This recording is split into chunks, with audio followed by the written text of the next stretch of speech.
journey with breast cancer started when I was, when I was 35 years of age. And I was diagnosed with stage 3 breast cancer.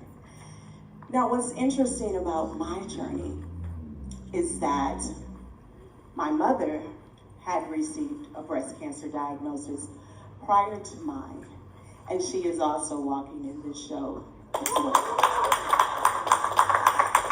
So I had the beautiful, wonderful opportunity to take care of my mother first. So I moved back home with my parents, and she became my sole focus and mission. She didn't have to worry about food, cooking, cleaning, any of those. I absorbed all of those responsibilities, took her to her appointments, and got her back to health. All she had to concentrate on was getting back to life. And so when we got finally to that place of her at survivorship, yes, I can move back out. Because nobody wants to go home, and especially not under those circumstances. But again, you do what's absolutely necessary. And that's what I did. So once I got to the place where I could move back out, I did. To only have to go back, because now it was her turn to take care of me. So I received that diagnosis 3 months later. And once I felt the lump, I allowed fear to immobilize me for 2 months, because I knew exactly what it was. It was cancer. I had just seen it. I knew what it felt like. I felt the lump in my left breast. And the kind of cancer that I had was extremely aggressive, because within a month to 2 months' time, it went from stage 1, the size of a grape, to a size of an orange within those 2 months. So you're talking about a very, very aggressive form of cancer. And my team of doctors told me, had I not came in when I did, I might not have been here to share or even talk about it today, because I wouldn't have survived.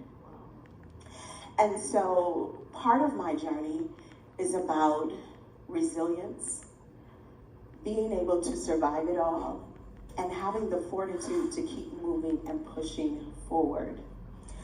Another pivotal part of my journey that absolutely was crushing for me was the fact that I had to lose my hair. Now, I used to be addicted to the creamy crack, as they say, the perms and the weaves and the hair down here and the long hair don't care.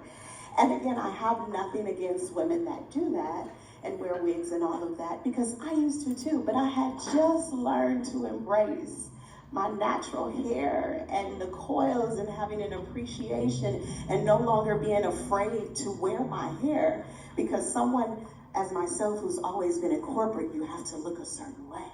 They didn't always embrace our hair. And I had just learned to do that for myself, so I was pissed. What you mean? I recall I was in the office with my genetic counselor, because they were very concerned that this gene was going to mutate and continue to go forth in our family. So I was the very first one to get the genetic testing.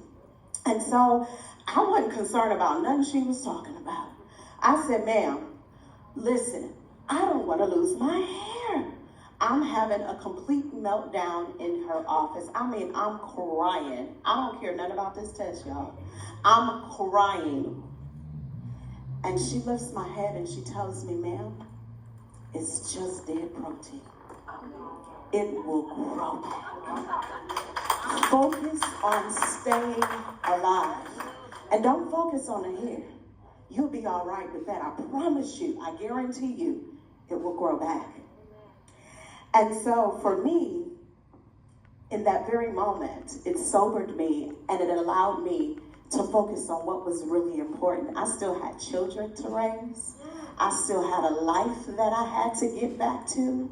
And I still had to make sure that I did everything that I needed to do to beat this thing. And so from that moment forward, I took my power back from cancer. My treatment consisted of 3 surgeries, the strongest chemotherapy known as the red Kool-Aid, which is what we know it to be, which is adriamycin, physical therapy, occupational therapy, and under the care of my oncologist for 10 years.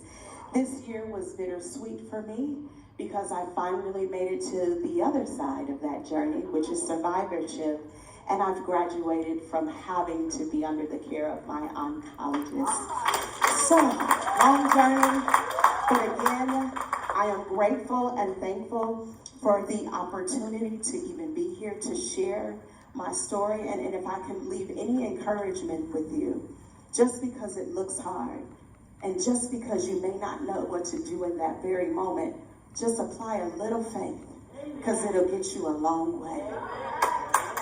My 3 words will be grateful, thriving, and an overcomer. Thank you for that beautiful story. I hope you